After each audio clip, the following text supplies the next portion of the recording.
Vlog on a blog. Tomorrow's news today. Get to the truth.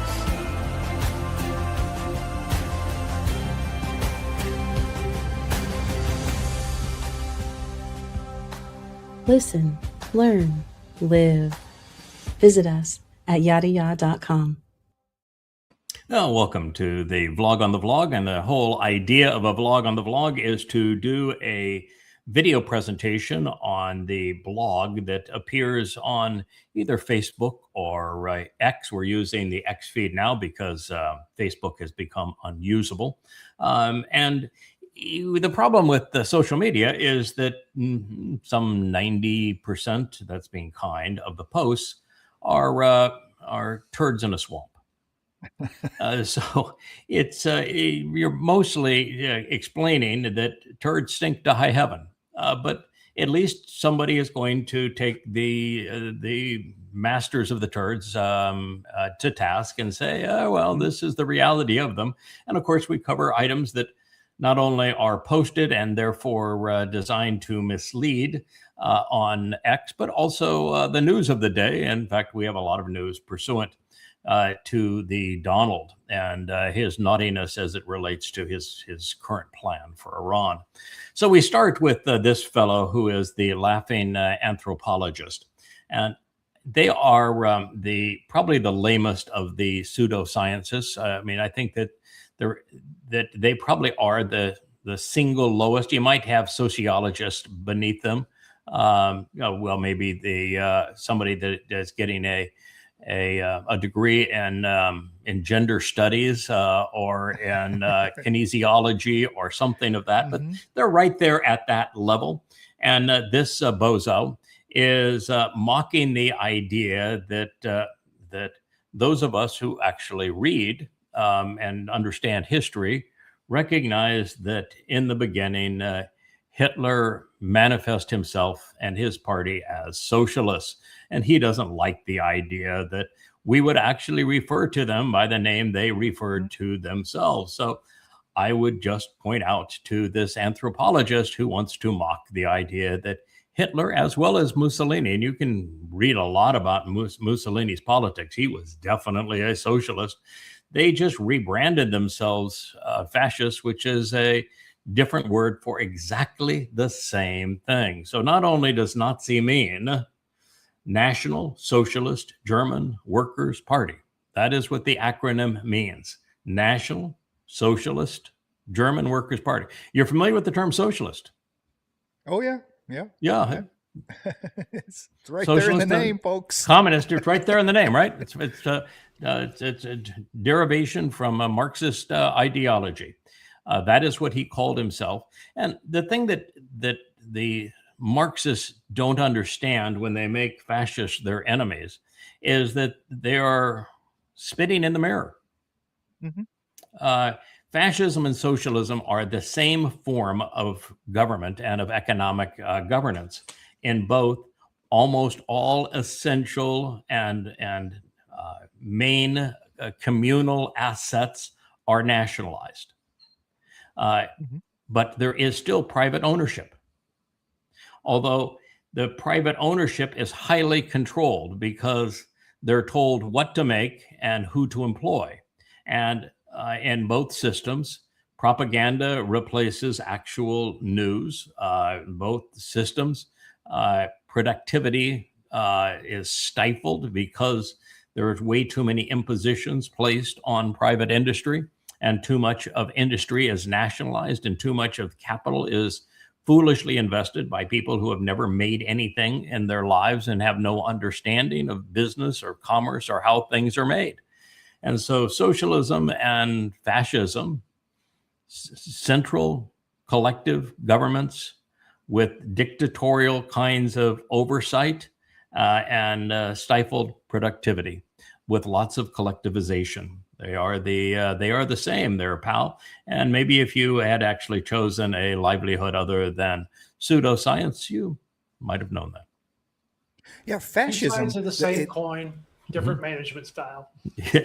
Same point. Yeah, different management names. Yes. I'm not even sure there's a different management style. It's certainly they give different names to the managers, like Comrade or Der Fuhrer. Yeah, fascism symbolized what was the Roman word fasces? It was a bundle of sticks, right? It's the bundle of sticks together with the axe head on it. And I was always fascinated that one of those exists in Congress. There's that symbol behind Congress that is the symbol for fascism, us bound together, you know? Yes. Yeah, bound together, which is the same thing as socialism. I mean, socialism and Marxism, they're collectivized government schemes. Free enterprise is individual control, individual decisions, individual responsibility. Socialism, fascism, communism are all top-down management systems where the rule of the few is imposed on the many. And so people bundled together, bound together, controlled by the few. That's the nature of it. And if you don't understand it, then you're a fool. Much like, what's the word? Religare, right? Religare, the Latin word for religion. It means to rebind. It's from ligament, and it's to rebind, and that became the word for religion. It's a way to bind people, to control them, to shackle them, if you will. That's the nature of it. Religion and politics exist for a singular reason, that is to control. That's why a dog barks too, that you see Rich having to get up and let Asher in. Rich is well trained, obviously. Well trained. He is. Rich has his bark leash on. Asher woofs. I jump. Yeah, Asher woofs. He jumps. I would have gotten up, but I'm tethered right now with all of this. And he was tethered too, but he unplugged. All right. This guy jumps. I mean, he twists himself in every way fashion to say that the right steals the best ideas from the left, doesn't he, in this?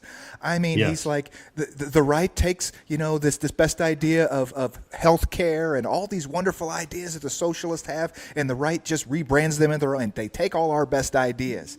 No, it's exactly the opposite. Yeah, I mean, what Numbskull here doesn't know, and this is perfect scholar of lame sciences, is that Marxism, socialism did not exist prior to Karl Marx, and so it is a new form of government. It is the single deadliest manifestation of humanity ever. Now, that is not to say that Marxist socialists didn't copy lots of stuff from others, because as the most recent player on the block, they were not copied by anyone. They are the copiers. And if he understood even the timing of his own socialist origins, he would know that it is impossible for the conservatives, the non-collective Marxist governments, to have stolen from the Marxist governments, since a Marxist government didn't exist prior to 150 some odd years ago, not even less than that. And now what he doesn't recognize and doesn't want to say, because he's a stupid moron, because all Marxists are stupid morons, it just goes with the territory, is that Marxism has killed 200 million people since its invention. Oh, we'll get to that later. Yeah. Yeah. And having killed 200 million people, it's not a good thing. So if you want to claim that you're stealing from somebody, well, then you'd be stealing from the Muslims, who are the only more lethal human invention than Marxism is Islam, that has killed 250 million people. Although in the last 125 years, the Marxists have been far deadlier than the Muslims. And you look at Mao Zedong, what 80 million people starved to death as he imposed socialism, and 50 million people starved to death in the USSR as Stalin imposed socialism. Yeah, I mean, look at what's happening in North Korea even today. I realize that 60% of young people and 65% of Democrats are socialists. And all I can say to you is that what you're displaying is that you're ignorant, you're irrational, and you're immoral. You're stupid. I mean, that's a simple word for it is you're really stupid. You don't know. And if you don't know, that's one thing, but don't vote if you don't know. Don't post on social media if you don't know, because clearly you don't know. You really are stupid. You're ignorant. You think that you were educated. No, you were indoctrinated. You were not educated. You have no life skill. This is our purpose of the vlog on the blog, to show you that turds really do stink. This, on the other side of the equation, Christianity, it's got to be the dumbest idea ever for a religion. So this one says death was proof that Jesus was human. Resurrection was proof that he was God. If that resonates with you, you're also a nincompoop. I mean, let's get this right. So you're saying that your God was a man and that men killed your God. Oops. Oops. God I mean, cannot- think that through again. You're saying that your God was a man and that men killed your God. If that's what you're saying and that's what you want to believe, then you have to have your head up your tuchus. Goddamn Phil. Epic goddamn Phil. What was that? We needed some sound bites, so Leia's helping us out on the show with some sound bites. Okay, well, the good news is that I killed Jesus, so he's not going to. For anybody that reads Twistianity and the 5 volumes of Twistianity at yadayah.com, I not only killed Jesus, but I confess to doing what God asked me to do. I prove most certainly he was neither God nor man. How about that? And goddamn religion, and goddamn religion exposes and condemns Islam. In Twistianity, in the 5 volumes, I prove that Jesus was neither a God nor a man. How about that? Proof. 0 for 2. Irrefutably. In fact, you can't. There is a 0% possibility that any Christian can refute Twistianity. They couldn't refute 1% of it, much less all of it. Yeah. Oops. There you go there, moron. You're a real smart one. Religious morons, political morons, all morons. Okay, well, we've got another moron, and this one's given blondes a bad name, the patriotic blonde. I think the patriotic blonde is this woman who went from being a MAGA tush talker for Trump to now just being an anti-Semite. She had to have some appeal on X, and if you're going to dump Trump, then the next most popular thing to do would become an anti-Semite. So you can show this because the world is going to see these kinds of scenes and has seen these kinds of scenes. So she is saying Israel did this in Gaza. Who are the terrorists again? Now, cause and consequence may not be a concept that resonates amongst blondes. And I'm sorry if you are a blonde and you think that that is offensive, but I think this is offensive.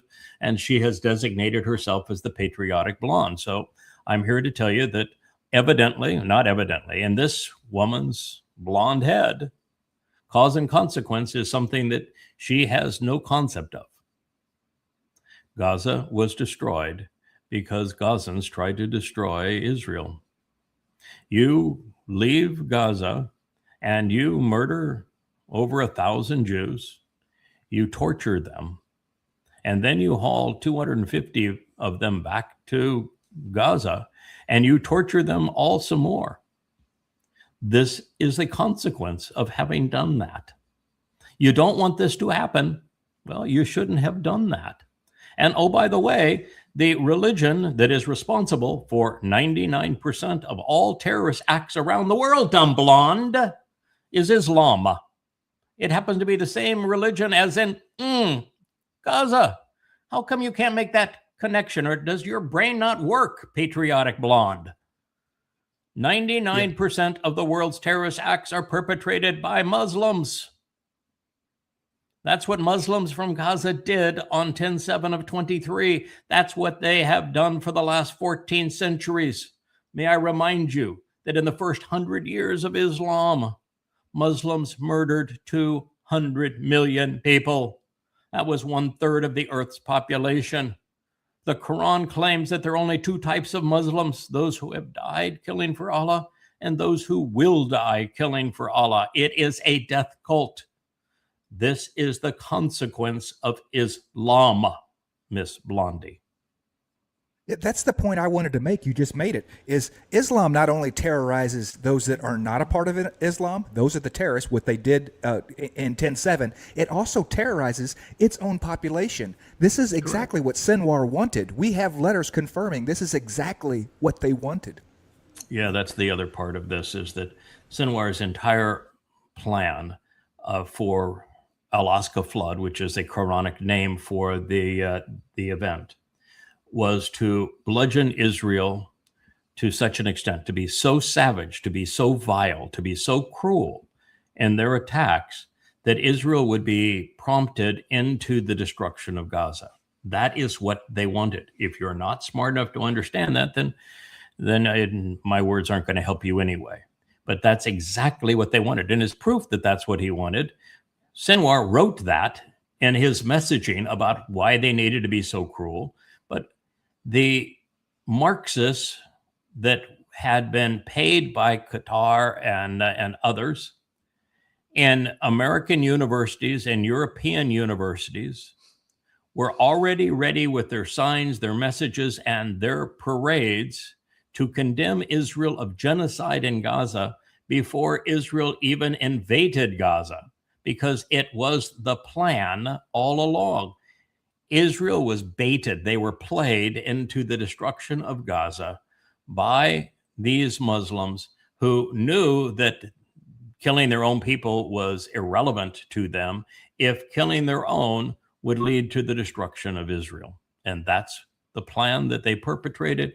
And unfortunately, Netanyahu was so vile, he destroyed Israel as a result of being played, because these images are unbelievably destructive to Israel, because most people out there are no brighter than that blonde.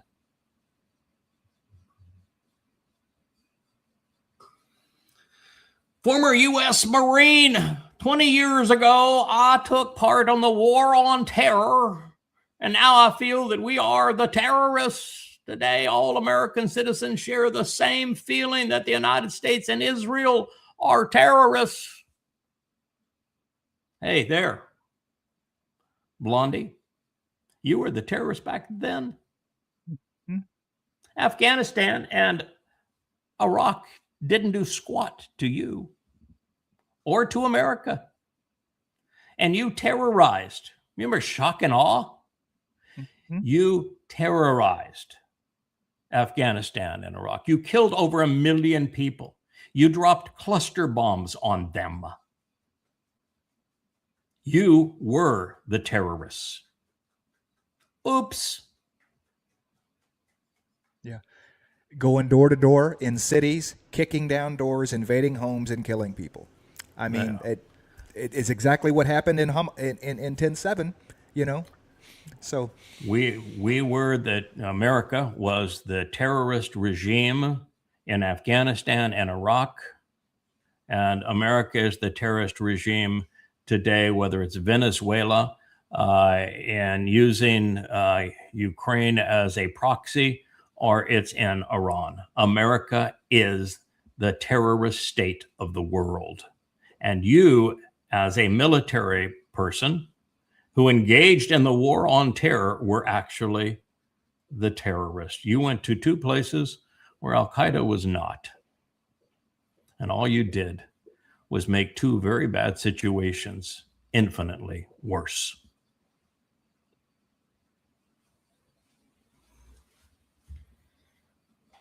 So I say, you don't have much news here on X that is viable. All this is my feed. Grok decides what he wants to serve up, and this is what Grok thought would be interesting.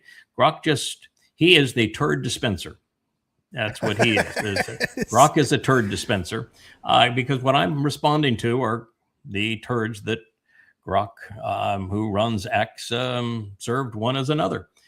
This is the latest of the dumpster.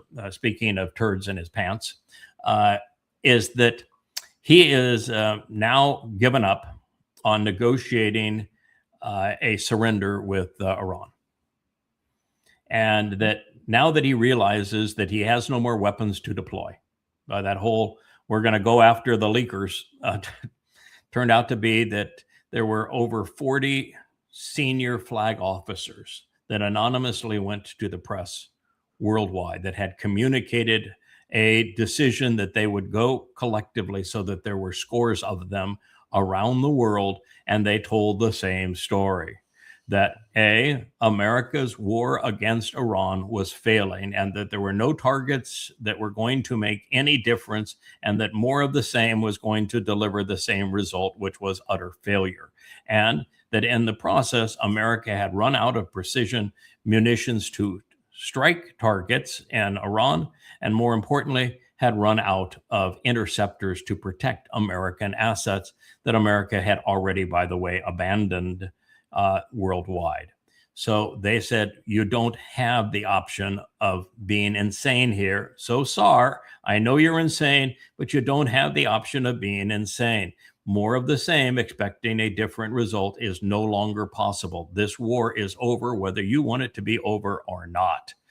So the dumpster, having signed a memorandum of understanding, which was a surrender document, which had 14 points, of which 13 were complete capitulation by the United States, and one was a neutral statement, which said that Iran wouldn't develop a bomb. Iran has been in a position where they could have developed a bomb any day over the last 15 years and have chosen not to. So that was a neutral point. The other 13 were surrender terms by the United States. And so Iran is back into that same position. It said, you signed this, and if you want the strait open, you will honor this. And Trump is saying, but I don't want to sign anything. I just want to leave. What he wants to do is what I would call the Houthi part 2. He's going to do the Houthi dance. He's got the Houthi dance. He's got the move. He's going to do the Houthi part 2. You recall that Trump said that with the Houthis that he was going to bomb them like they've never been bombed before. That he was going to make certain that the Houthis could never bomb another ship in the straits, and they'd be all done. Well, he bombed the Houthis to the point where I think he had squandered $20 billion, had lost 2 fighter jets and many very expensive drones, and made no progress. And so he's saying, oh, now what the hell do I do? More of the same is going to deliver the same results. It was actually the UAE that came up with the solution. The solution was sail away and claim victory. And that's what he did. He sailed away and claimed victory, leaving the situation exactly as he had found it after squandering America's credibility and lots of bombs. So now in Iran, he has done the same thing, but against a much more formidable foe, and has squandered everything, including the world's access to food, metals, important elements, and fuel. And now he was so embarrassed by signing the Treaty of Versailles Part 2 that his only viable option appears now to be sail away into the sunset, declare victory, and leave. But his problem here is that what he is saying is what he is going to concede on is something the Iranians don't give 2 squats about. He says, I will concede on the only issue that mattered to him. The only thing he's ever used to justify this war is that Iran must never have a nuclear bomb. He's going to concede on that. So the 1 point of the 14 in the MOU that could be saying, well, that's something the Iranians are giving. which they won't have a bomb. He says, I'm willing to concede on that. He's willing to concede on it because he claims that he has prevented it now twice over. Of course, he has not. And the rest of it, he just wants to walk away, and they'll have them open the strait. The problem is that they don't give a hoot about the nuclear bomb. They don't need one. They used it as a ploy to lure in America because it changed the situation in the Middle East, so that Iran now is the superpower of the Middle East, and it proved that America's petrodollar protection system wasn't worth squat. So Iran's in charge of the strait. So Iran is being given something that they don't care about by the U.S. And the U.S. now wants Iran for the thing that they don't care about, because they could have had a bomb at any time over the last 15 years, to them to open up the straits. But Iran's said, you signed a document, and on that document, the paragraph said specifically that we were to negotiate with Oman to establish the conditions under which Iran would control the Strait of Hormuz. They did. They formed an agreement. They fulfilled their obligations under the MOU. So there is 0% possibility that the Iranians are going to say, oh, sure, we'll just pull back and you can sail in and out of the straits, no fees, no charges, no nothing. It's all yours.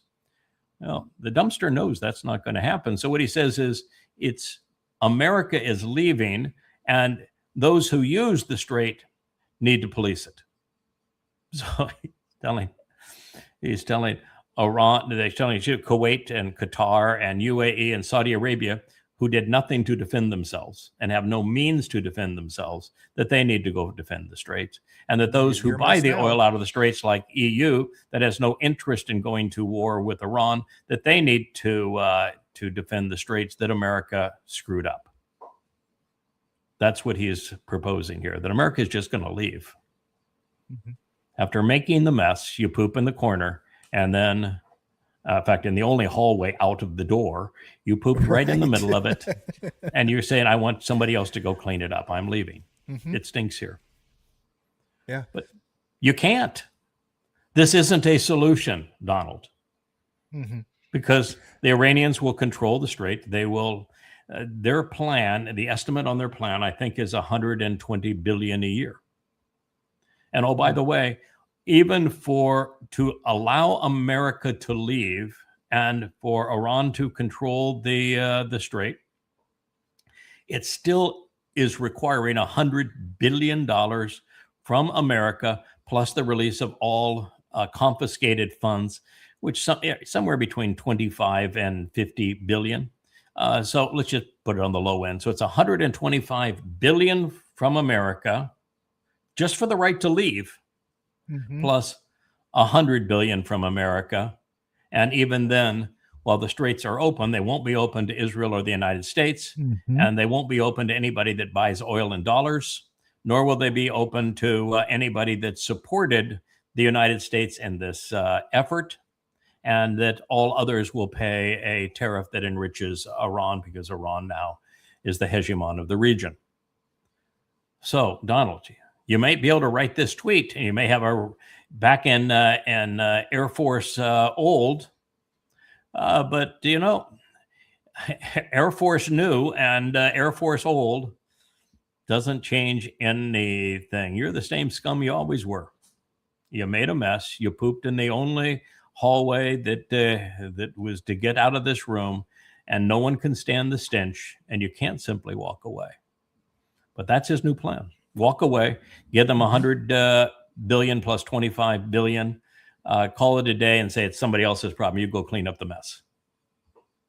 Yeah, I've been very unclear about the 100 billion, because they were talking about it being a third of Iran's economy, and that it sounded like to me like these were going to be some that Iran was no longer going to charge individual fees to each ship owner, like the $2 million or whatever, the whatever per barrel, and that the United States was going to pick up those fees. That we wanted $100 billion a year from the United States to keep the Strait open to other traffic. That's what it sounded like to me.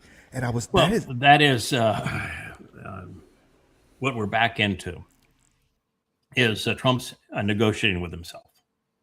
Yes. Okay. Trump is negotiating with himself.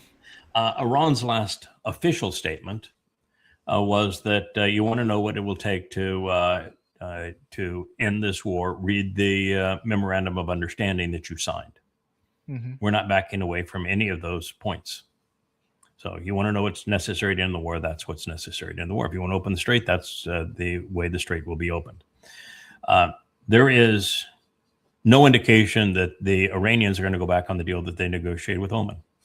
There is no reason for them to. Right. Now,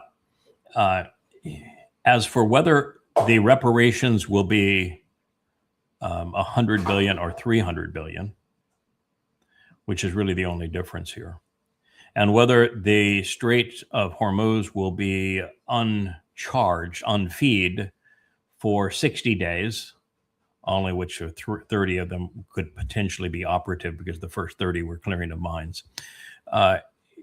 That we don't know, because guess what? You know what we have from the Iranians? Squat. And since you don't have a deal that is being presented by the Iranians, and you know that Trump makes shit up, mm-hmm. I'd be careful as to what it will be. I know that the two previous plans, Iran has been absolutely consistent. We've gone over every detail of the 10-point plan and the 14-point memorandum of understanding. And there's been no indication that Iran has backed off of either of those two things. And now that Iran knows that America doesn't have any munitions left and no interceptors to protect anybody, and that they have lost all face and favor in the Arab fiefdoms, and that they now have a lost war with the Ukraine attacking Russia and have lost that one miserably and can't supply Ukraine anymore. In fact, they're trying to take weapons now from Turkey and deliver them into Ukraine. Good luck with that. So it's over. And the Iranians know that America has not only lost, but there's nothing America can do to resolve this problem. And so there is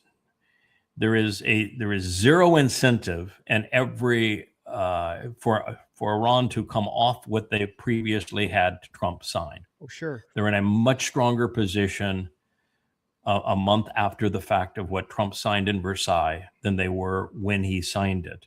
So there is no reason for them to come off it at all, and they won't.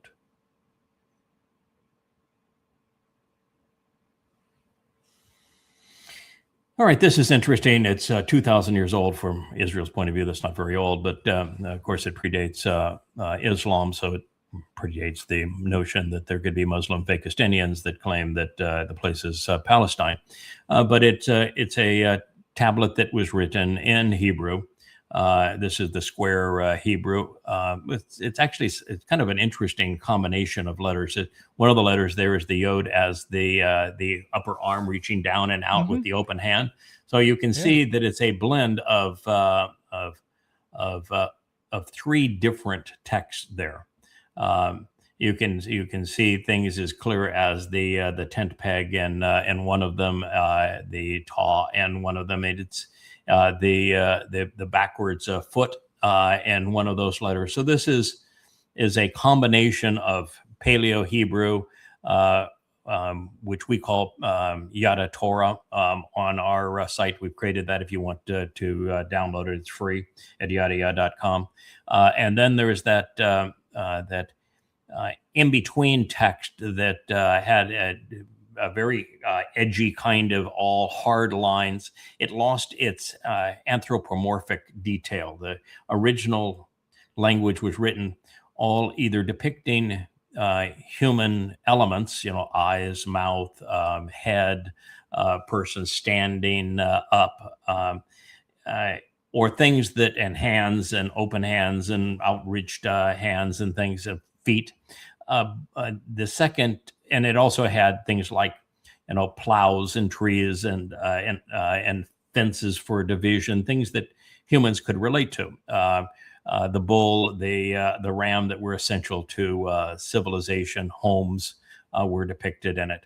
The next version, which is very much edgy, and it only carried some of that anthropomorphic graphic nature into it. And then there was the Babylonian text, and this seems to be a blend of them. So where it says that my 6-year-old daughter can read what her ancestor wrote 2,000 years ago, that's not really true. But the more important of this is this person says that this was found in Jerusalem, and says in Hebrew, from Jerusalem. And that's why you see the outstretched arm, because Jerusalem begins with the same letter as Yahweh's name, the Yod. But in this case, if you really want to come home, you want your daughter to come home, then you need to embrace your name, which is Yehud, not Jew. And you need to embrace Yahweh's name. Yeah. And if you don't do those things, I'm sorry. Jerusalem actually means source from which guidance and teaching regarding reconciliation come. So it's a source of teaching and guidance regarding reconciliation. It's from yara, which is the verbal root of Torah, to teach, to guide, to instruct, and to direct, and shalom, which is to reconcile a relationship. So it is teaching and guidance regarding reconciling a relationship. So that'd be interesting for your daughter to know as well. Yeah, the very nature of the first letter, stone was found in Jerusalem, says from, no, it doesn't say from Jerusalem, it says from Yerushalem, right? Yes, I mean, Jerusalem. It's a yod. Yes, so it's like, and the from would be a mem. Mm-hmm.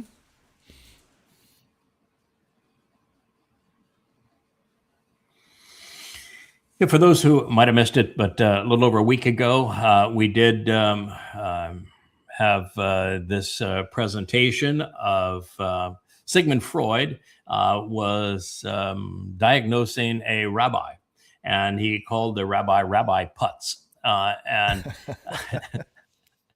should I tell him that I erased Yahweh's name? Well, Putz, we all know that you did. And the consequence of having done so has you hated by Yahweh, and it is unforgivable, Rabbi Putz, that you erased Yahweh's name. You should read the third statement that he etched in stone. It says that anybody who erased, negates, belittles Yahweh's name will be unforgived, that there is no forgiveness for having done that. It is the unforgivable crime, and it is an essential crime in Judaism. In fact, the very fact that you refer to yourself as Jews in Judaism means that you've erased Yahweh's name, because your actual name is Yehud, which is a blend of Yahweh's name and Dod's name. So you've done this throughout your religion, throughout your culture, throughout time. And so you are Rabbi Putz. Yeah.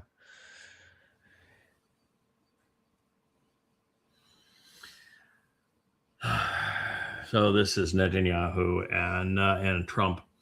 And the Pentagon is evidently pressuring Israel to end the wars and de-escalation in Iran, because, well, so long as Israel threatens Iran, America can't get out of the war. And so long as Israel rejects the Gaza peace plan, which they did, and rejects the idea of leaving Lebanon, which they have, then there is no end for this war. The dumpster can't even walk away from the poo that he put in the hallway.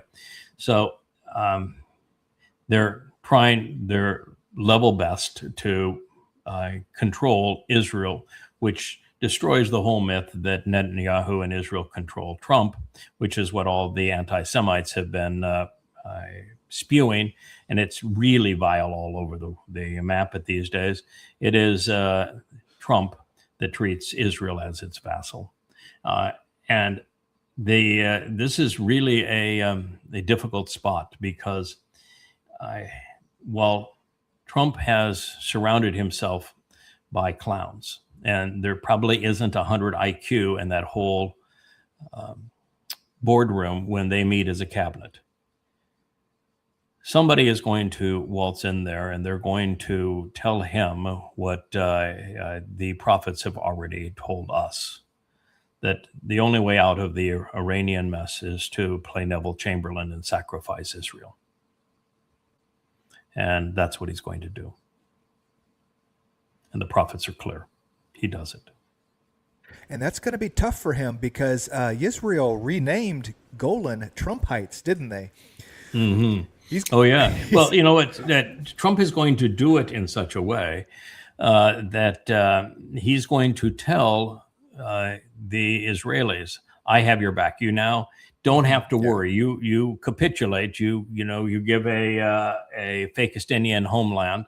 And I win the Nobel Peace Prize, and these Arab nations are going to accept you with the Abraham Accords, and it's really going to be good for you to do this. And I will promise the full strength of the United States to protect you. We'll put America's bases in Israel so that we're ever at the ready to protect you.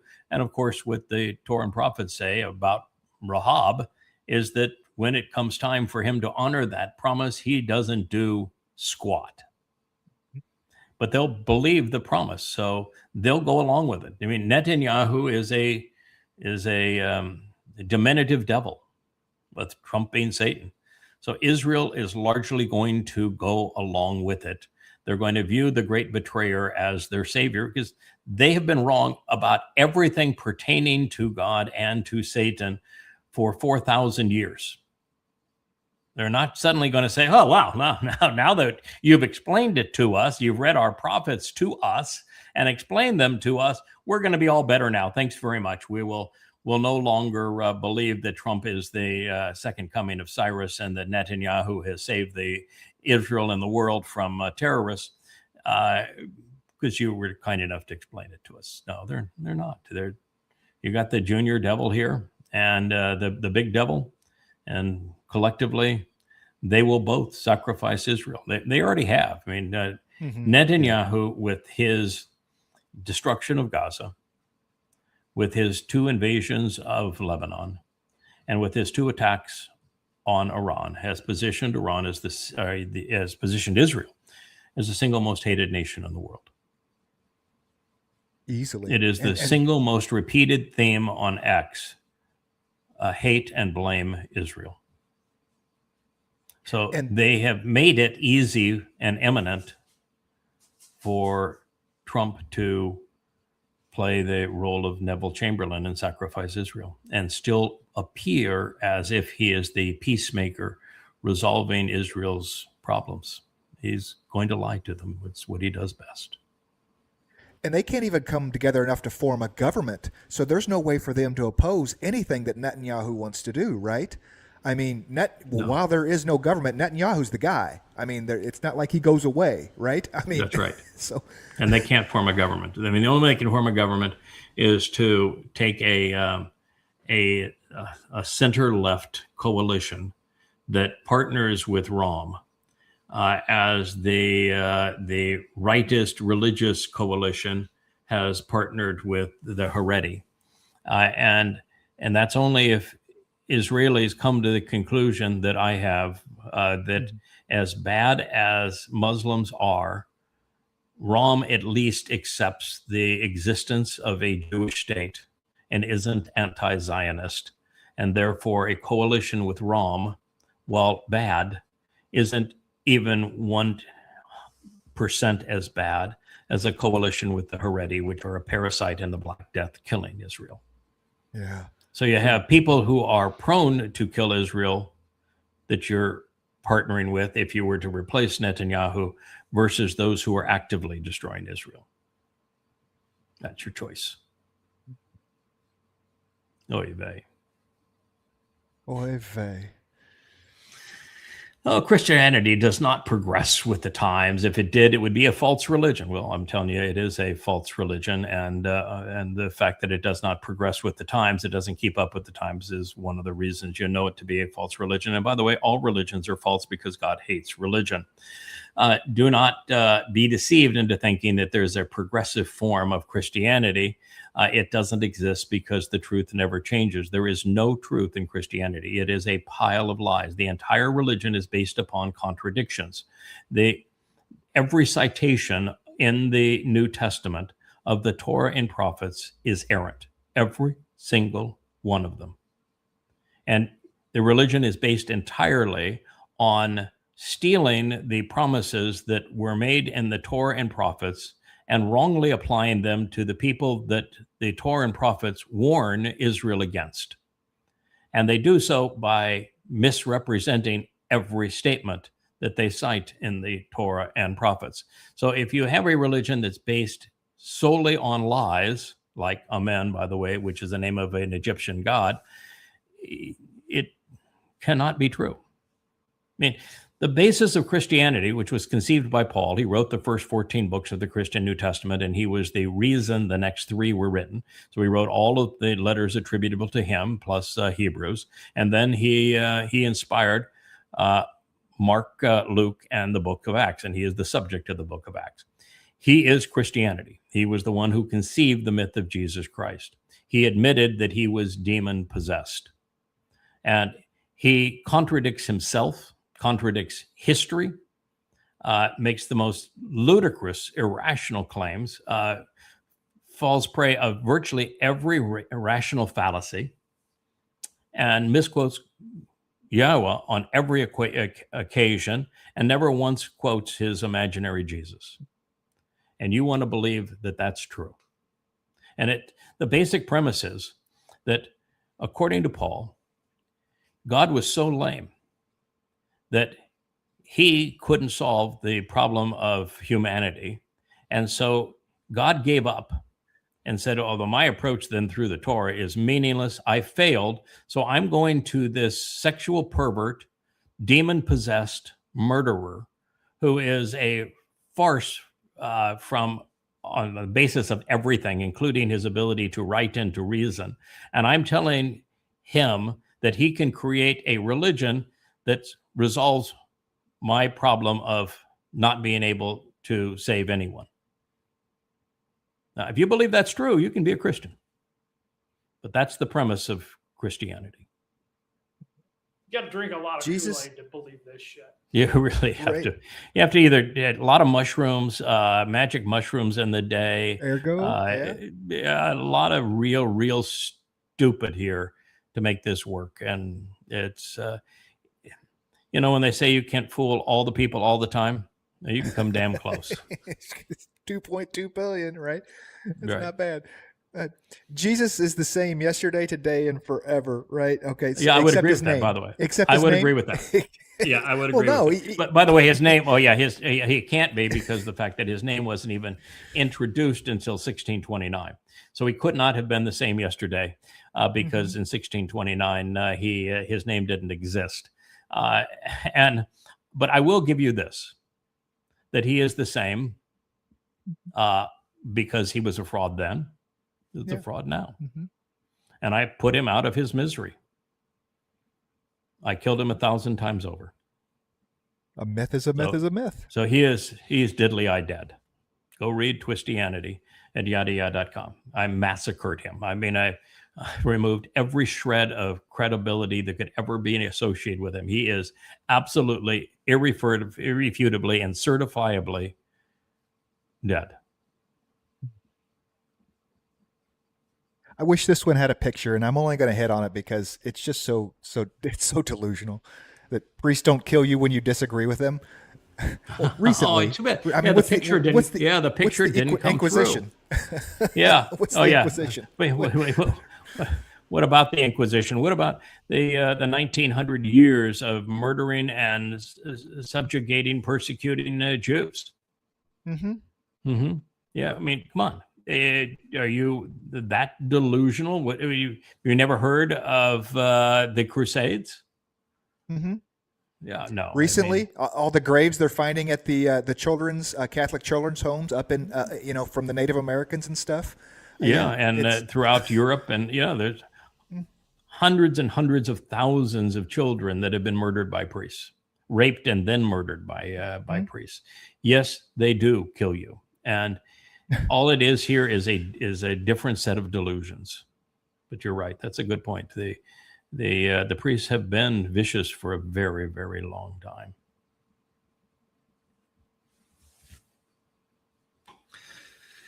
So I thought this was our guy. He was such an attractive guy, such a fighter. yeah, he was our handsome guy. handsome guy, real Handsome fighter. guy. Real fighter, handsome guy. Yeah, gave him some cologne and everything. Had him come to the White Great House, guy. treated him like a son. He was our guy. So the CIA worked awful hard to get Assad out so that the Syrians would buy American weapons. What is? Oh my goodness! There he is in Russia. So much for regime change. In fact, now Syria has given Russia the right to keep its bases there. A military alliance with Russia. Okay. Worked out really well. Another failed regime change move for America. There you go. Sorry about that, Putin. But boy, does he ever tower over Putin? Just a little guy. but Jolani, head of the Islamic State. Good job, CIA. You should be so Good place for this one. Cologne that Trump gave him. Yeah, I wonder if he is wearing that cologne that Trump gave him. Yeah, in fact, he might have even shown up to Putin and say, "Hey, you want to sniff under my arms?" Right. It's Ode Day Trump. Bring back nightmares, huh? Ode Day Trump. Yeah, it worked out great. America's such, she should be so proud, MAGA. Epic goddamn fail. That one's working out. Who's Phil, by the way? Goddamn, is it Phil? Fail. Oh, goddamn Epic fail. fail. Oh, Yeah, epic yeah, fail. Oh, epic fail. I need an interpreter for my wife. Sometimes. She's trying to mumble it under her breath. I think. Epic fail.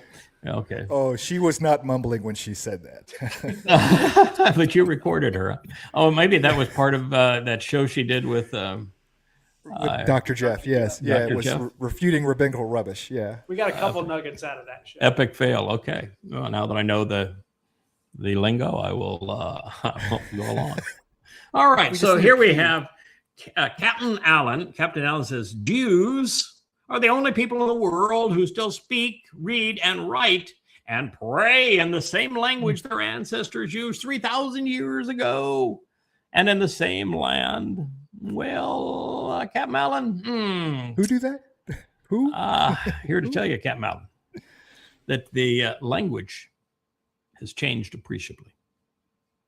That, in fact, it's changed so much that you've actually gone back and accepted what I announced 25 years ago, that the diacritical markings that the Masoretes used to convey the false notion that there were no vowels in Hebrew, that they had 22 consonants, when it's not true. There's 17 consonants and 5 vowels. That you didn't need those diacritical marks after all, because if you look at modern standard Hebrew, it doesn't have any diacritical marks and you can pronounce what you read. So they have at least gone back to that, although that new alphabet doesn't square with the original alphabet of the Torah. But the language has changed. You don't have the same stems. You don't have the same moods. And the vocabulary itself, only about 20% of it is derived from the Towrah and Prophets. The rest is from the rabbis and from English to cover modern concepts. So it's changed a lot. In fact, it's changed as much as Latin would be understood by someone speaking Italian. And just to reinforce this, there were no Jews prior to 1650.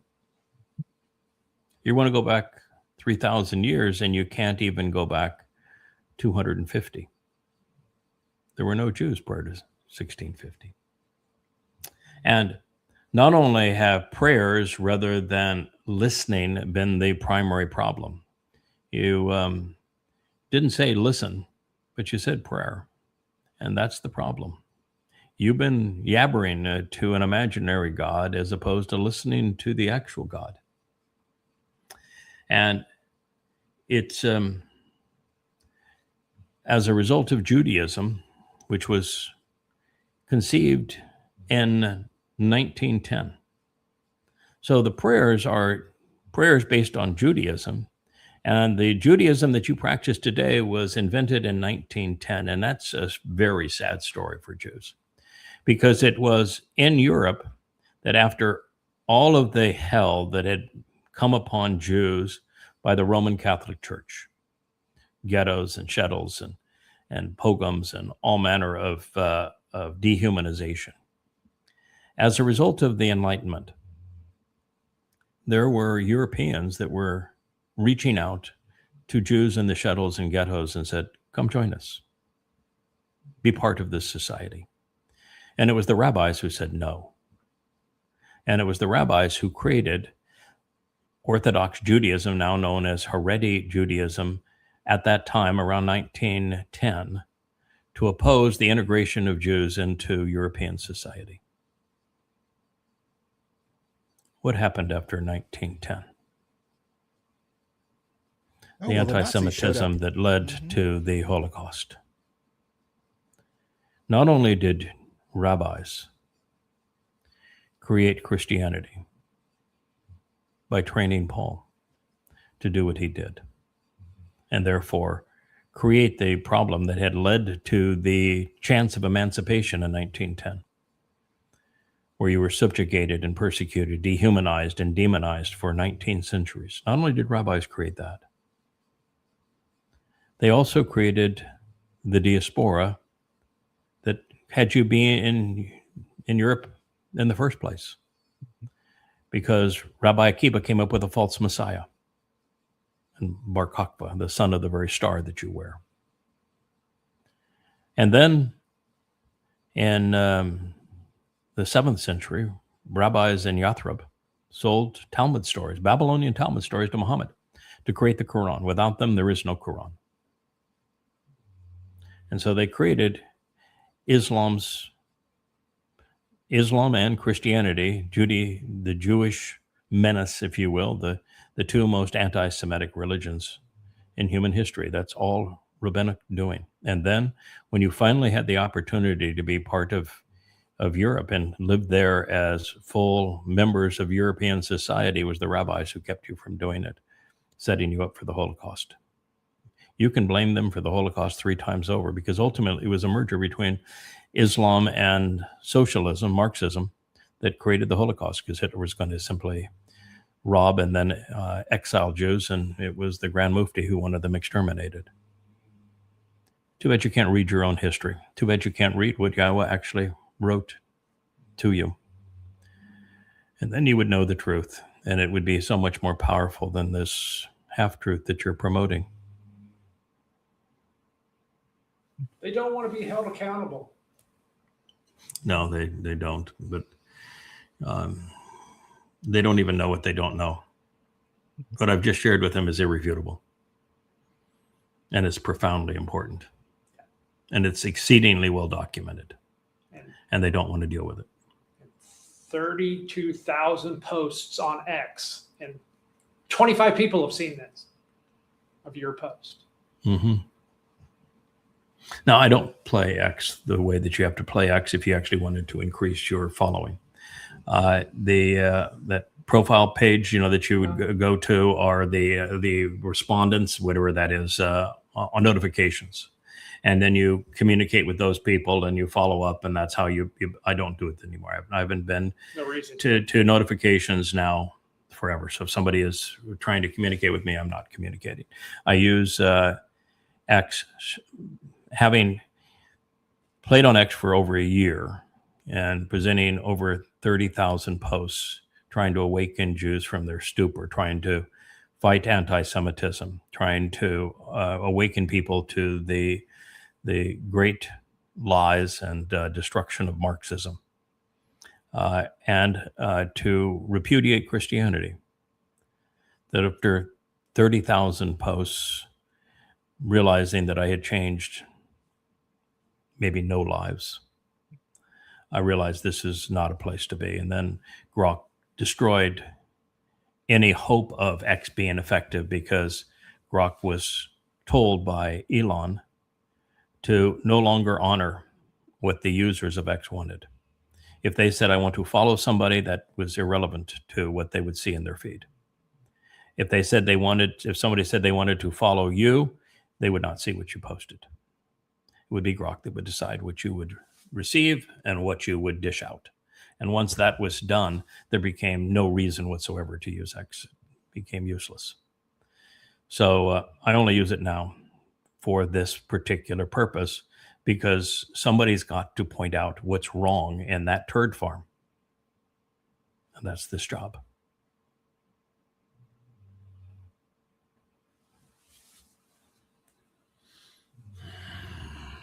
The United States of the post here has been an extraordinarily aggressive power, by far one of the most aggressive countries in the world. That is not one of the most. There's nowhere close to the United States.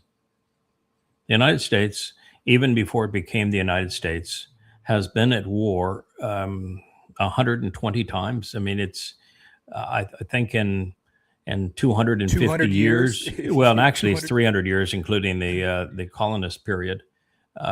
America hasn't been at peace, but 5% of that time. Mm-hmm. Right.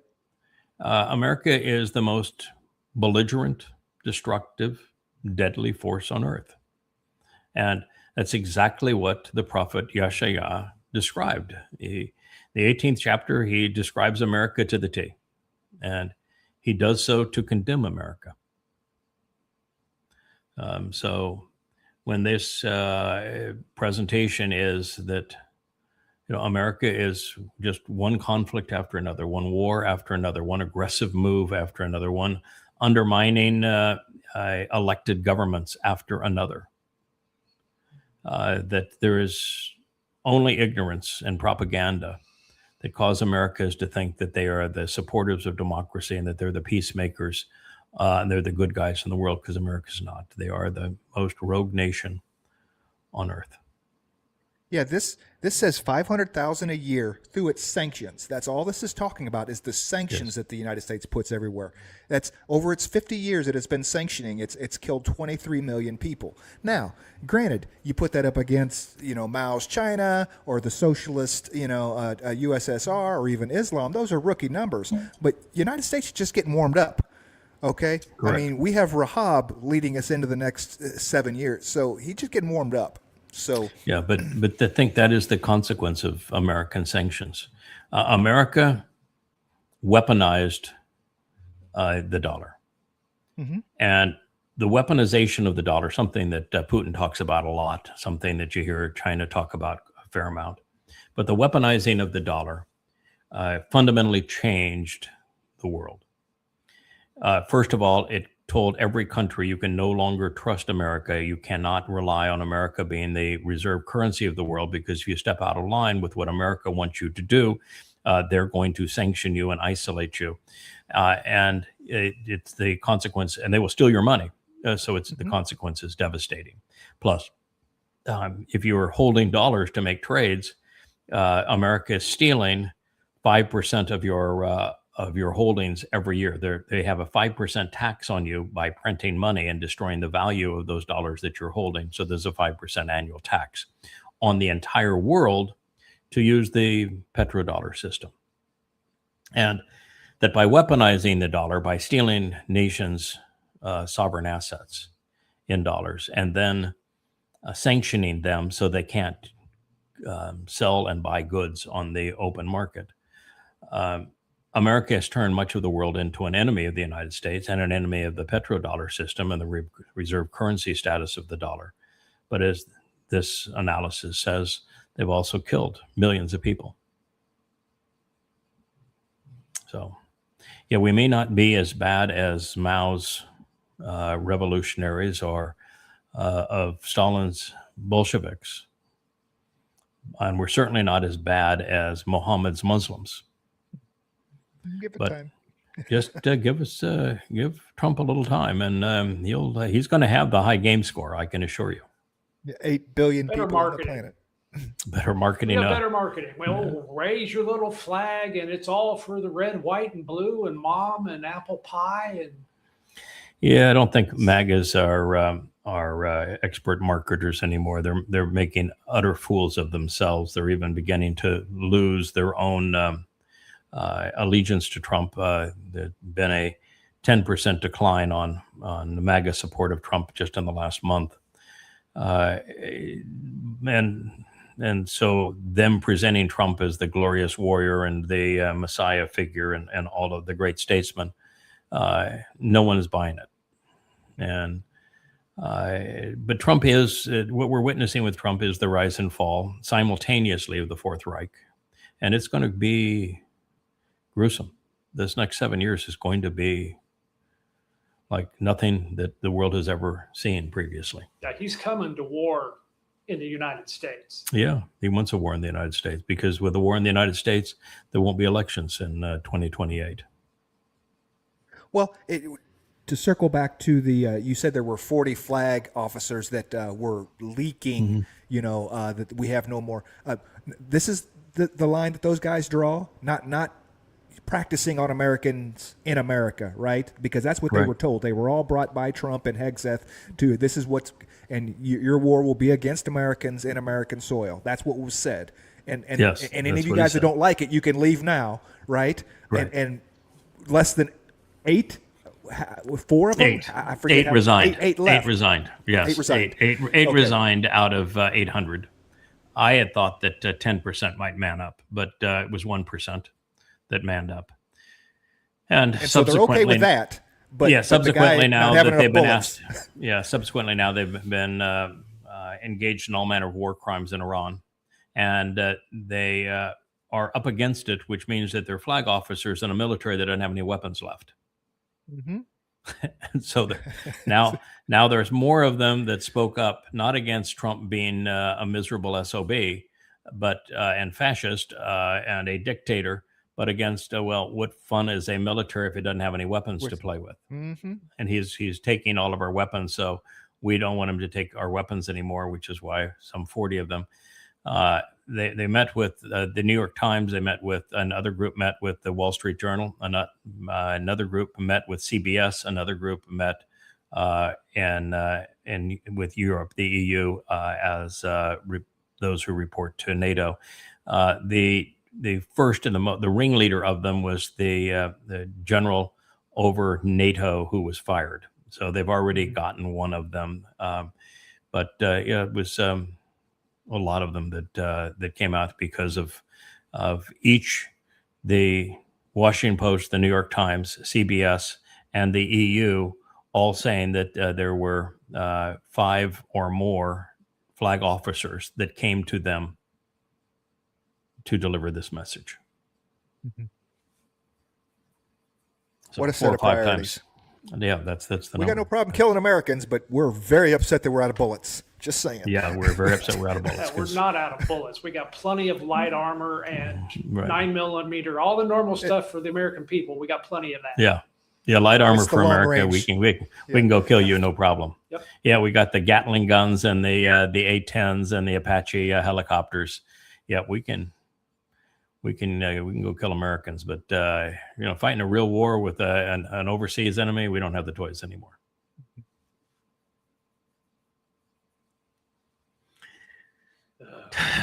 Tweedledum and Tweedledummer.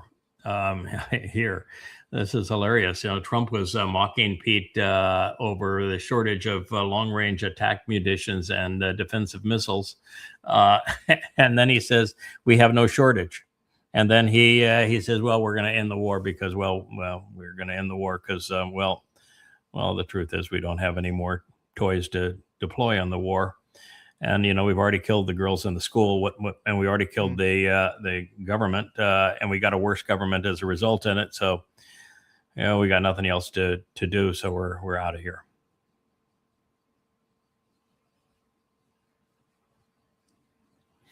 Yeah, boy, I tell you what, that apartheid regime and Israel building this damn wall, unfair,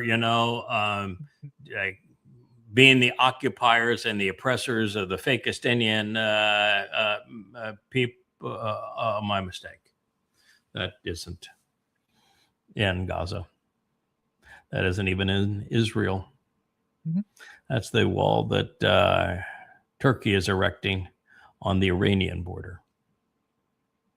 Oh my. Big red Turkish flag on that SUV back there. Yeah. Mm-hmm. Yeah, it's Turkey. Yeah, we don't report about that kind of stuff. That's what that is. Now, if Iran is not, by the way, going into Turkey, there's no reason for them to go into Turkey. That wall is a waste of money. What the Iranians are going to do is to march 3 to 4 million Iranians into Israel. They're going to march right through Iran, which America gave to them, through Syria, that's no man's land, and right into Israel. Mm-hmm. 4 million. You know, you had 4,000 Muslims and tenny rompers that committed the acts of 10/7 of 23. What are you going to do with 4 million? Oh, and they're going to gain numbers along the way. As soon as any jihadi with a The AK great is jihad, gonna say, the great yes. jihad, yeah. But they don't need to. 4 million out of the 90 million Iranians, no sweat. Mm-hmm. More than enough to get the job done. No nuclear bomb needed. No Air Force, no Navy needed. Well, they'll have the cover of missiles and drones, of course, and Israel will be out of interceptors. Oops. Speaking of oops, you know, I have long mocked Israel. I dearly love Israel. I just hate the government of Israel. And I hate the religion of Judaism as well, but so does God. So I'm in good standing there. It's possible to love Israelis and to want the best for the people, Yahowah and Israelites, and recognize that the people who are working against them, they're politicians and they're rabbis.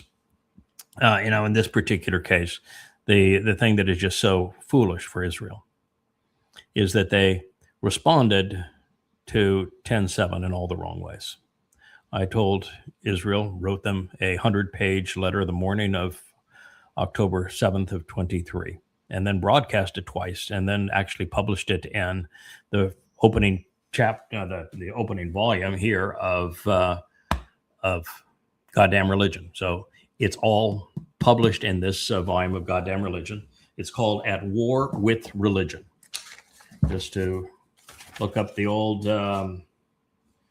table of contents here. Muddled message. This is volume 1.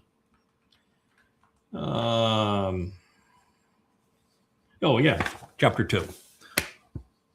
You read that? Chapter 2. At War with Religion. It is page 20. It goes to page 91, so it's only 70 pages in this. So we turn to page 20. Glasses would be a help here, but I want to get this right. Oh, yeah, there we go. All right. There you go. At War with Religion. Go to yadayah.com. Scroll down to the bottom of the book page. So you go to yadayah.com, click on books. You'll see this book at the bottom of the page called Goddamn Religion, Volume 1. Click on it. Go to, it's a table of contents. Will come up on the left side. Click on Chapter 2. There's a little button on the bottom that's a microphone. Click on that. You don't even have to read it. It will talk to you. It will turn the page for you. It'll highlight what it's saying. You can copy and paste it if you want to share it with other people. The book will talk to you and turn the pages. And it is the letter that I wrote in the morning of October 7th of 23.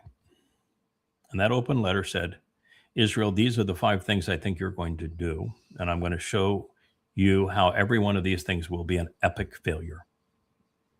You're going to invade Gaza. You're going to destroy it. And you destroy Israel in the process. You're going to lose by forfeiting the war of public opinion. you're going to misidentify the enemy. And I went through and I said, here's the things you need to do. And I listed the 5 things that Israel had to do if they wanted to win this war. And when I now look at the position that Israel's in, where they have now become the single most hated country on earth, and then the indignity of this, a line up of trucks to feed those who are committed to killing Jews. They're feeding tomorrow's suicide bombers, tomorrow's jihadists. They're actually feeding those who are committed to their destruction. Imagine having fallen to the place where you're condemned by the world for committing genocide among a population that is actually growing, and that you're condemned for being the colonialists when they colonialized you and you're trying to gain your own homeland back, and you found yourself in a position where you must feed your enemy. And that's where Israel is. You didn't win, you lost. When you have to feed your enemy, you lost. And then the story here is that one of those truck drivers is one of the Muslims that crossed the border and perpetrated the terror that was. Wait, a truck driver? Not like an armed jihadist, not like a well-trained Hamas Muslim terror fighter, not like their army, just a truck driver, right?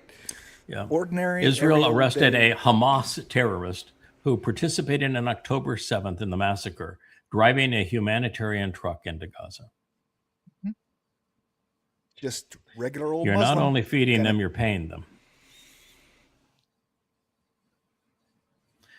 Now, if you replace Hamas with Islamic or Muslim, and then you would show that you actually were concerned about the fate of Israel and that you knew how to save Israel's fate, because so long as Israel continues to speak of Hamas and of Palestinians, then Islam wins.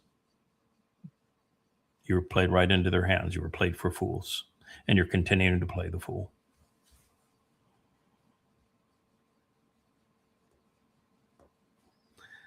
This is an actual picture. No AI,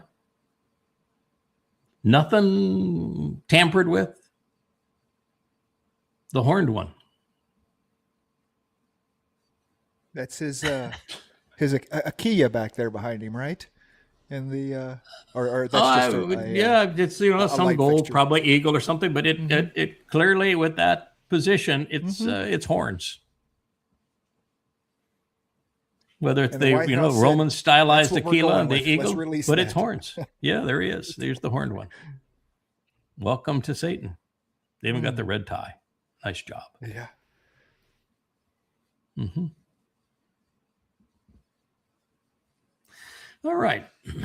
So, breaking news. Iran says, well, I can't read it now, but but that's okay. There we go. Thank you. Iran says USA has agreed to accept all demands for making a deal with it. The Strait of Hormuz will be opened under the following demands. And the following demands are, this particular thing is a very poorly written variation of the MOU. But the MOU, release the assets, pay compensation for the damage that you've done, guarantee all non-future aggression, remove the blockade. But it doesn't have all of the terms. I guess this person couldn't bear to write all the terms. That they only had one point of the 14-point plan that was neutral, which is that Iran said, well, okay, we've never built a bomb. We're not going to build a bomb. That was neutral.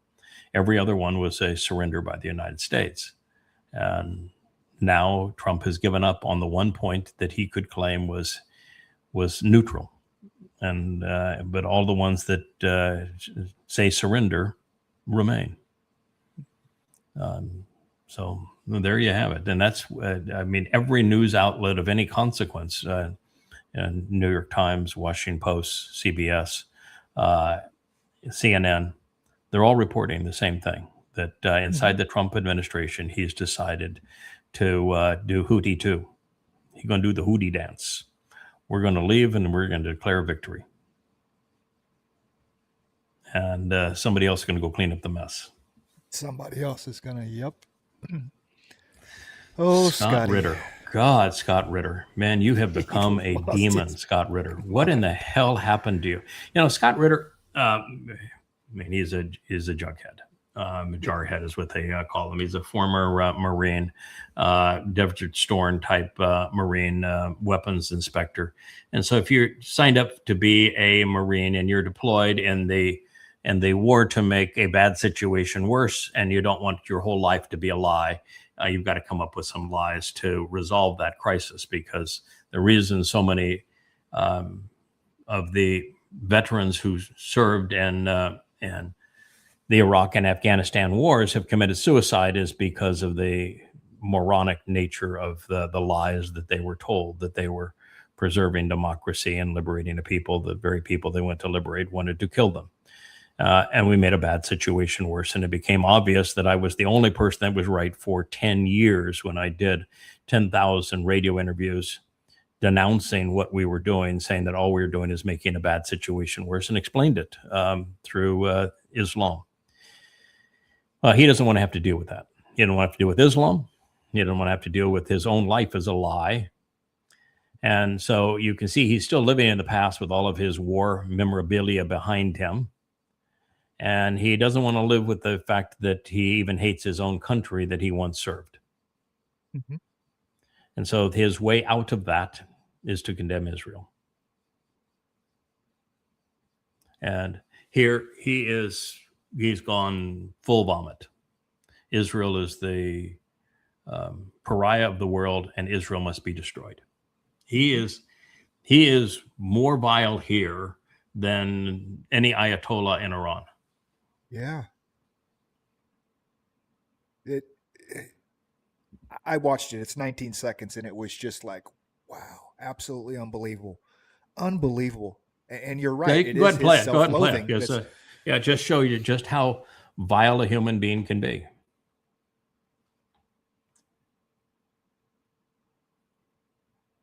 I think you've got mute. Oh.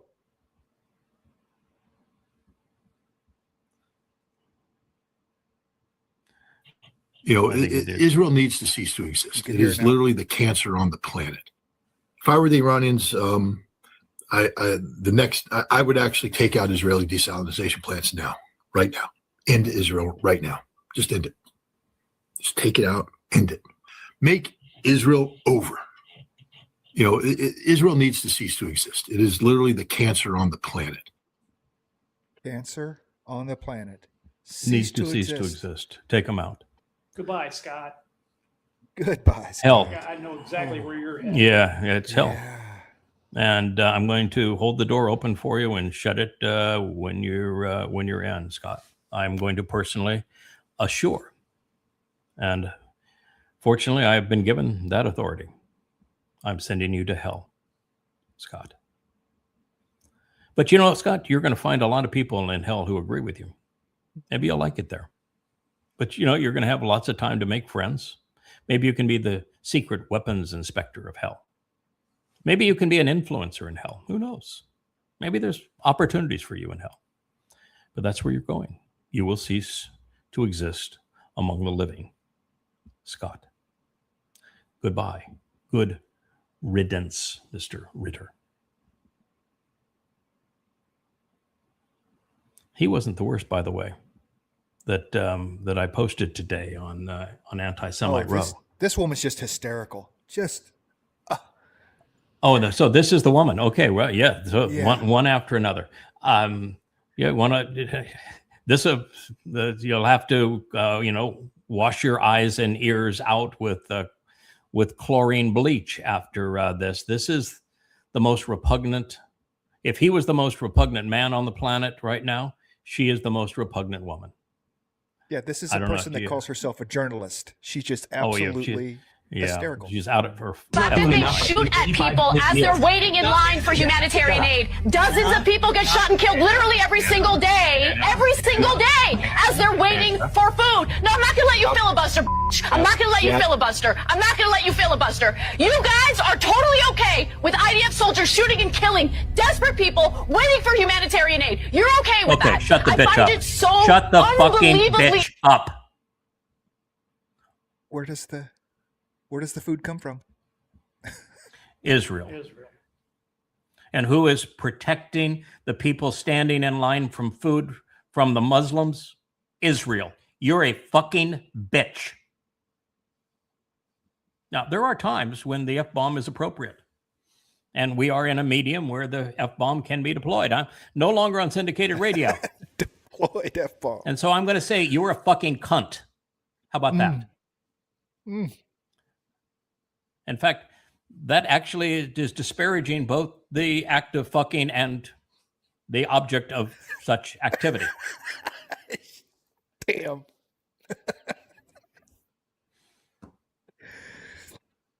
Oh, we'll just add her to the list. Oh, she made it alone. I don't even want to be around her. That, Scott Yeah. Ritter, I'm going to hold the door open and say, Scott, you really blew it here. I'm sorry, pal, but you're going to hell.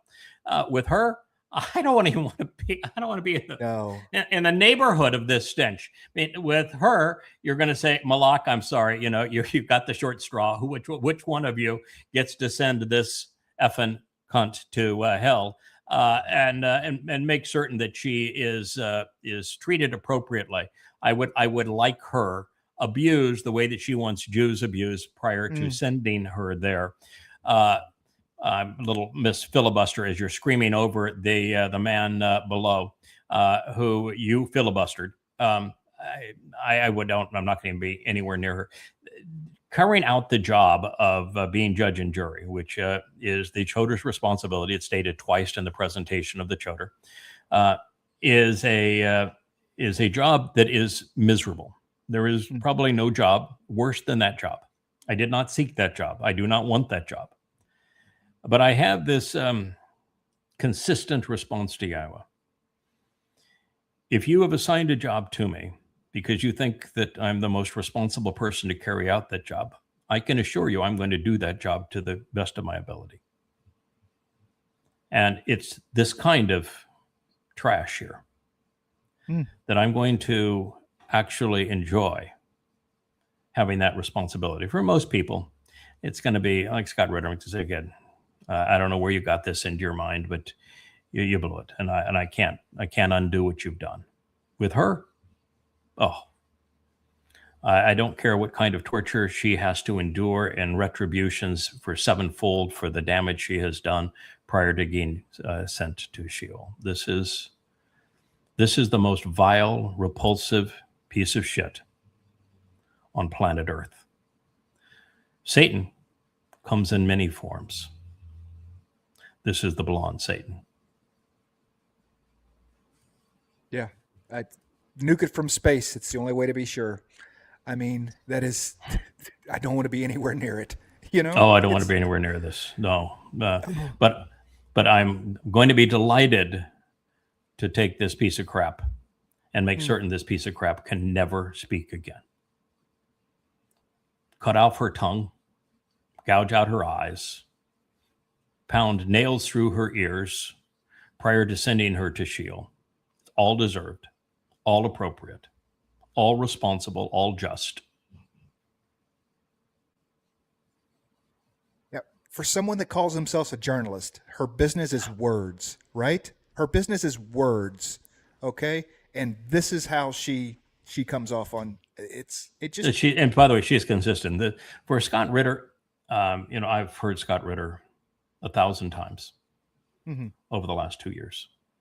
And mostly because before his last trip to Russia, and he's had 2 trips to Russia recently, Scott Ritter was amongst the most informed people on the nature of the proxy war that America had foisted on Russia. And so he was somebody I listened to. And gradually, as that war lost interest with the American people, because of the vile nature of the Iran war, and he wanted to pretend to be an expert on the Iran war. He gradually moved into besmirching Israel and blaming Israel for that war. And you could see him fall. But he's taken a tumble now. I mean, that last one was just over. You can't recover from that. It's like the interviews that Douglas Macgregor has done, where he has replicated his versions of the protocols of the elders of Zion, going back and painting Israel as the evil force in the world going forward. There is no recovery for Douglas Macgregor. There's no recovery for Scott Ritter. And probably no recovery from a Judge Napolitano who hosts them regularly. Mm-hmm. They have made their bed. It's filled with maggots, and they will rot in it. This woman is a vile creature of an entirely different league. She has never had anything to offer. Those other two had made a meaningful contribution to correcting the lie that Russia was the aggressor in the Ukraine war. They actually did a very nice job of presenting that. So they've made a contribution to humanity.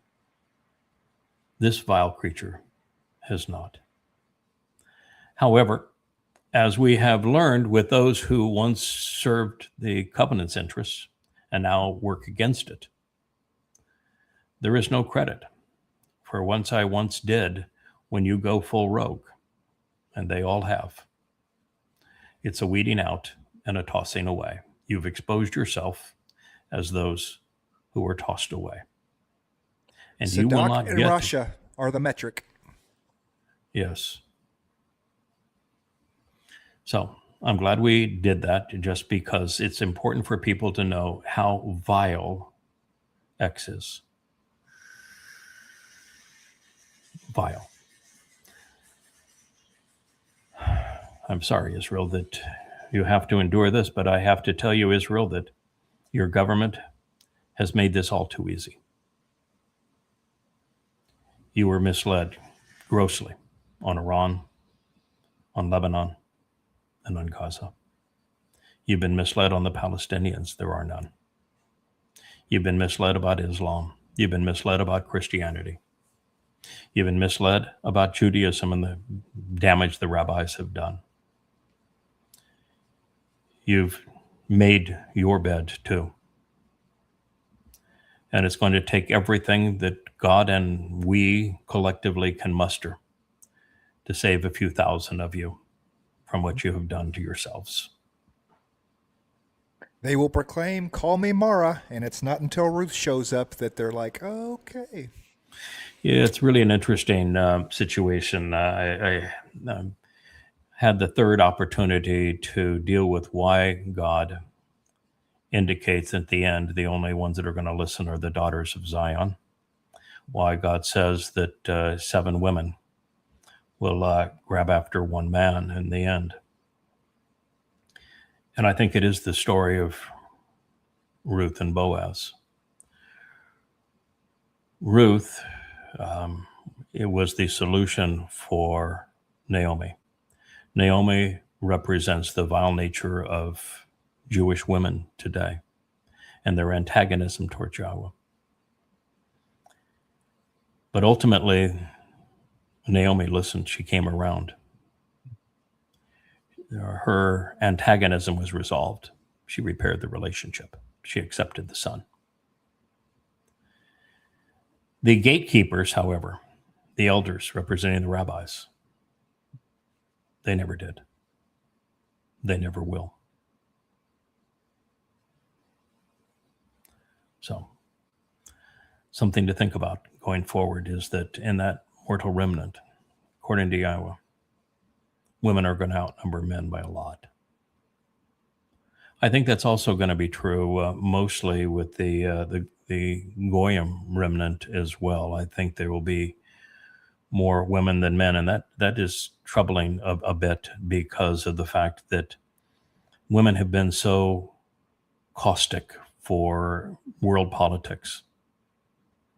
They're far more liberal in their decision that we should be collectivized in our approach to things and not individually responsible, driven far more by feeling than by intellect, and that has proved disastrous.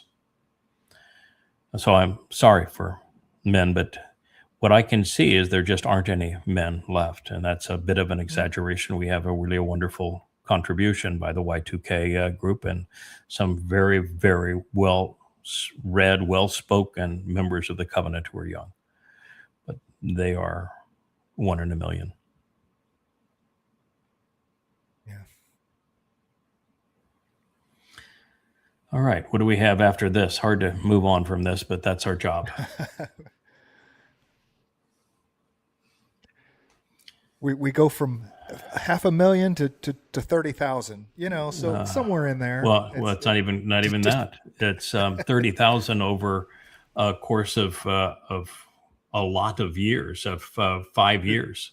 Yeah, so 28,551 over the course of 5 years versus him claiming 500,000 in Nigeria in 1 year.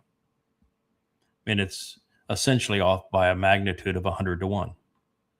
It's Trumpian math. Listen, I've long said that Vivian was a numbskull, that he does far more harm to Israel than he does good. And when you post something like this, last year alone, Muslims killed 500,000 Christians in only Nigeria, and they want to talk about Palestine. First of all, there are no Palestinians, and the longer that Vivid repeats the lie of Palestine, the more egregious that lie becomes. But second of all, it's obviously not true. Mm-hmm. Obviously not true. It's not even true by 10 to 1. It's errant by closer to 100 to 1. So I just think that even those who are trying to do the right thing have shit for brains now. Mm-hmm. The world has really degraded. Yeah, the story that Muslims are killing Christians because that's what Muslims do. Doesn't matter if they're Christians, doesn't matter if they're Jews, doesn't matter if they're Pakistani Hindus. Muslims are conquering and killing non-Muslims. And Muslims, story. Yeah, well, that is Muslims. True. They've done that since the creation of Islam. Muhammad began by killing his own family and enslaving and torturing his own family members, and then he turned on Jews and perpetrated apartheid and genocide against Jews in Arabia. And after that, Muslims killed 200 million people, most of whom were Christians, in the first 100 years of Islam. Islam is a killing machine. It is that very thing. But if you want to make a point about them, speak honestly and call it Islam. And second, tell the truth. You're not going to fight a lie with a lie. No.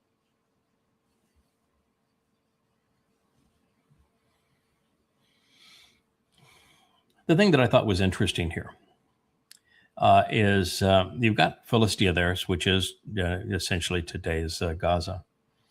But you have two states, and you have to go up a little higher on this for people to see it because it's below I guess it won't even show up. Oh, there you go. All right, it's there. There are two twins of Israel. Two twins, Moab and Edom. They aren't a separate people. Same family. Edom is the descendants of Esau. He's the legitimate heir. I was writing today about, because Mike pointed it out, Mike Biati, who is with us every other week on Family Hour, who has been the fact checker for me for 20 years. Very bright, very well read. And when I pointed out that Adam was Dode was Adam, and I quoted that Yahowah said as much in his introduction to him. The first thing he said about him, he's all things pertaining to Adam. That term was used by a second time. All things pertaining to Adam. Mm-hmm. and that was Esau. Mm-hmm. And Esau is an interesting study. Esau is actually the authorized heir. Esau was the one that was cheated. Esau is the one who was beloved by his father. Esau was a man's man. Jacob was a wimp. He was a cheater, a conniver, an abuser of women. Yeah, Esau married the wrong women, but Jacob abused women. And he was a wimp. So Edom is named after Esau. Obed-Edom, and the man from Edom that saves many in the end, is designed to say we're going to resolve this fracture in the family, and we're going to have a man's man, beloved of his father, who's not going to cheat or connive his way into this position to resolve this fractured family. And that's why Esau is also called all things pertaining to man. As for Moab, that was Lot and his 2 daughters, which means genetically they are the same as Israel. And it's from Who's Your Daddy, Moab, that Ruth comes. And it's from Edom that Boaz comes. They both had to come from across the Jordan to enter the prophet land, to return the promised land to what it was promised to be. Yeah, Hebrews from the other side. Hebrew from the other side. Yep. Wait till you read in Coming Home 4, which I sent to you yesterday. Mm-hmm. The presentation of Yeshaya Isaiah 62 and 63, speaking of this man from Edom. As I have shared, it is a symphony of Shems. There are 24 Shems in 17 verses. Wow. Pertaining to this man who is credited with resolving the fractured family, with creating the conditions necessary for the homecoming and the family reunion. It should be so pertinent and relevant to people. It should be on the front page of every newspaper, because this is God's solution to the mess men have made. But anyway, I just wanted to point out, notice Moab and Edom from the other side, Hebrew, from a bar, which is the basis of Passover, on the other side. Mm-hmm. And they come in to resolve the fractured family. Edom, by the way, is based on the name Adam. Mm-hmm. Moab means, who's your father? They are Ruth and Boaz.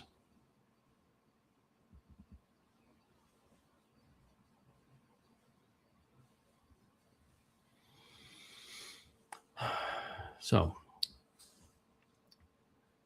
here's a senator, and he says, I will support a bad deal to end this war. That's surrender. It's called surrender. America lost again. Remember, they lost to the Houthis, they lost in Libya, they lost in Syria, they lost in Afghanistan, lost in Iraq, lost in Ukraine.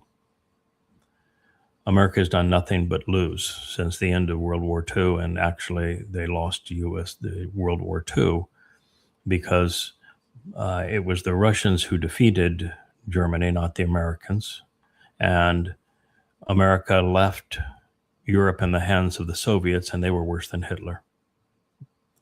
And in the in the Pacific, the war in the Pacific, America avenged the death of 2,000 with the deaths of 150 more.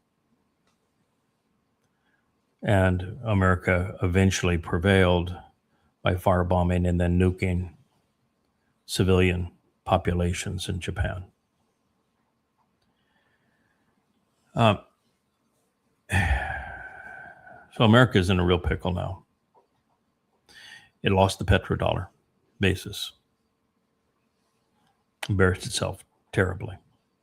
And so any deal to end this war, even the Democrats would support.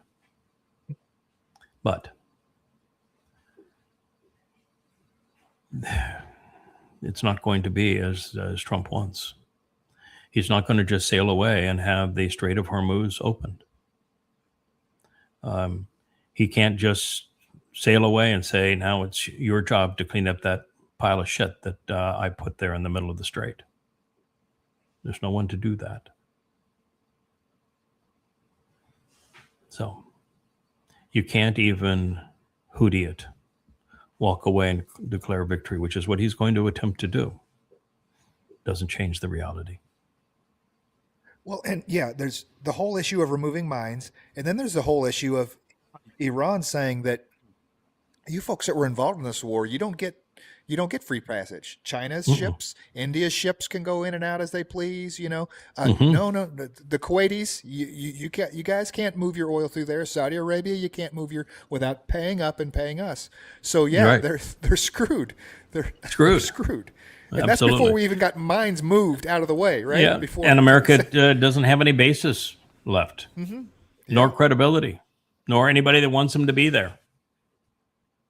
I mean, the Saudis, who were devastated, Mikey is hiding now in a hole someplace, had to go to the Pakistanis to defend them. And then after going to the Pakistanis, they signed a deal here with Pakistan and Turkey to defend them. Now, can you imagine a mutual defense agreement that if anybody attacks any one of the three countries, that the other two will come to its defense? Can you imagine another spur up between India and Pakistan and Turkey decides to engage between those two countries? What do you think the odds are that's going to happen? Or that America finds that it can't help but bomb Iran again, and Iran decides to take out another facility in Saudi Arabia? Do you think that Turkey is going to start flying warplanes over all of that and drop bombs on Iran? Do you think that Turkey is really stupid enough that they would go to a war with Iran? No. So what is the purpose of the agreement that they signed? Let's say that Israel attacks Turkey. What military competency does Saudi Arabia bring? Yeah, nothing. Zero. Yeah. Zero. So what is Saudi Arabia going to do if India decides that they want to battle Pakistan? What is Saudi Arabia going to do? They won't even stop selling oil to India, much less engage militarily. Right. I mean, this is a military version of NATO between three nations, none of which are going to intervene for the other under any circumstances. Man, it's last call at the bar, and everybody's looking for somebody, aren't they? God, it's last call at the bar. lights Somebody have come got a on. credit card here. Somebody know how to use it. Anybody got a bank account? Everybody's Last trying call. to hook up with anybody else. Anybody, just got to put on the beer somebody. goggles and say, "Well, that girl over there, she's not so ugly, but it's a dude." Man. Oh well. Yeah. No, that's a goat. Oh well, that's my ticket right there. It is. What a mess. What an absolute mess. This. What a mess.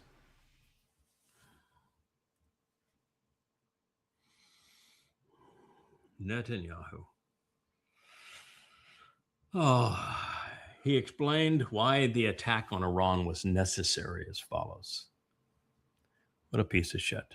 Iran has been shouting death to America for 47 years. Yeah, guess why? Guess why? America has been maniacal in its maneuvering inside of Iran. Cause and effect, pal. Are you unfamiliar with cause and effect? It was America that did away with the government of Iran when they weren't giving America the lion's share of the profits of the oil taken out of Iran, and brought in the Shah under the basis that he would play as America's puppet. But when the Shah realized that the deal with America was raping Iran and wanted the Iranians to benefit from their oil, America replaced the Shah with the Ayatollah. That was under the peanut farmer Jimmy Carter, the gross anti-Semite. You don't like the Ayatollah and that regime in Iran?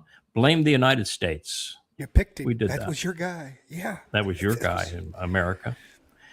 And then when they did that, America put sanctions on Iran. And then has been sanctioning Iran ever since, making life very difficult for Iranians. So why wouldn't Iranians say death to the United States? We've been tormenting them for 47 years. Think it through. Cause and effect. And what he's trying to do here is justify another war on Iran, both of which have turned out miserably for Israel. And there's a third one: Israel will be destroyed. They will get the Ritter treatment. They will be destroyed. They're going to be destroyed by Iran anyway. There's only going to be a remnant left. But it's Netanyahu who has taken Israel by this kind of rhetoric that is worn so thin with the world that as much as we want to defend and support Israel, makes it essentially impossible. Israel has become its own worst enemy. Oh, and they're going to go it alone on Iran too. That's what he's saying. He's saying we're not going. He has officially rejected the Hamas Board of Peace plan, and is now rejecting Trump's desire to get out of the Iranian war, allowing Iran to have a nuclear bomb if they want one, because he's saying, I'm don't care. All I want is the Strait of Hormuz open. So Israel saying, well, then we're going to go back to war with Iran, and we're not leaving Gaza. So there you go. And the Iranians are, by the way, saying that we're not going to open the strait until Israel has stopped killing fake Palestinians in Gaza and is out of Lebanon. And so the Trump administration has got to do everything they can to get Israel to capitulate. Otherwise, they can't get the strait back opened, even under a toll system. That's why Israel eventually is going to be betrayed. But it's Israel that's putting itself in the position where it makes it inevitable that it's going to be sacrificed. And so, I'm sorry, Israel, but you have done this to yourself. And this man is complicit in that. He has been the most destructive Israeli perhaps ever. And that's saying something, because you started with a really lousy one in Saul. And you've had a lot of lousy ones since. Oh, goodness, yes. Mm-hmm. From Saul to Netanyahu. Hey, that's a nice picture. The family. Yeah. Mm-hmm. Yeah, they have so many beautiful ones. This is one of my very favorites. I'm thinking about even possibly using this on the cover for word pictures. Michal, I think it'd be a lovely picture for the cover of Word Pictures, which will be Coming Home 5.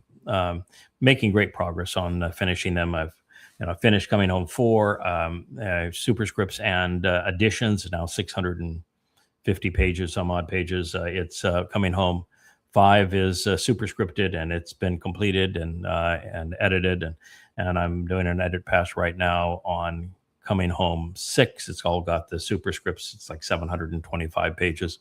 The only thing that really needs to be done is that the edit team, at least one of the members of the edit teams, needs to go through the new material that I have added to each of those 3 books and make sure that, because nobody can really edit themselves. You just read right past them. Mm-hmm. Right. But if somebody does that for us, one of the 3 here, we'll get all 3 of these books published. And I'm thinking that, this kind of thing would make image would make a nice cover. That is our version of what we think Doe's going to look like as he comes back. And we're going to serve as advisors and parents and support our king and there for the harvest. We talked a little bit about it earlier before the show, but are we going to do a Bashar episode today? Are we starting a new series? Yes, we are. Take a day yes, off? we are. Okay. Yeah, what we have to decide is where do we start? Because when I did that series on luminaries, at the time there were 3 interwoven versions of Coming Home, but they were all called Coming Home 4, and I broke them into Coming Home 4, 5, and 6. Bashar, Mashal, and Maorith. And in that process, it's likely that we covered some of what is in Coming Home 4 as then we progressed and it became Coming Home 6. I know that sounds complicated, but we were writing Coming Home 4 to deal. We were writing it to deal with a fractured family. Speaking of that episode, where there was just some horrendous things written and said, and a breakaway group. And Yahowah had our back and said, well, this is my response to them. And so we went there and added it after I had translated the next 3 Mizmor for the Coming Home series, which is 33, 34, and 35. And in that, I have just finished what I think is one of the most profoundly important translations and insights I've ever written, which is Yeshaya's presentation of the arrival of the man from Edom and how that progresses from his 62nd chapter into his 63rd. And that's in the midst of that. So I definitely want to share that. And then so we just have to figure out what we've covered previously and how we now present Coming Home 4 based upon the way it was rewritten. And, we may just start at 33, 34, and 35, even if we've covered them previously, just because it really is a wonderful message that is conveyed in them. And then we'll skip forward in time. But that is the plan. We have finished the Luminary series with the conclusion of the book of Ruth. Is Rich going to take us some outdoor photos so we can see the sun blotted out by the Sahara sun? Boy, that was amazing. It was so amazing this morning. It was bad in a marvelous way this morning. I always get up before the sunrise, and so Leigh and I were having a cappuccino out this morning as the sun was rising, and when it came up over the ocean, when Rich shows that view over my shoulder that is due east here, and the sun this time of year rises right in that isthmus of that little peninsula that you see that goes out. And when it rose this morning, what you saw was the moon, because the sun appears exactly the same size in the sky as the moon. They're identical in size from our perception, because the sun is 400 times larger in diameter, but 400 times further away. And it was covered with this silver sand of the Sahara sand. And so its luminosity was identical to a full moon. You could look right at it. So you're looking at the sun straight out, and it looks identical to the moon. That was a really weird experience this morning as it rose. But we're having this onslaught of Sahara sand. We had one day not too long ago where there was a dusting where there's like a 1/16 of an inch of Sahara sand on everything. And otherwise there are days where it causes the ocean, the sky, and the clouds all to appear the same color, all the silver gray color. The positive, of course, is that we don't have to bring in soil. We're having it flown in. But also that because of the dryness of it, you don't get any hurricanes where there's Sahara sand. The negative is we're in a drought situation, so that's not good.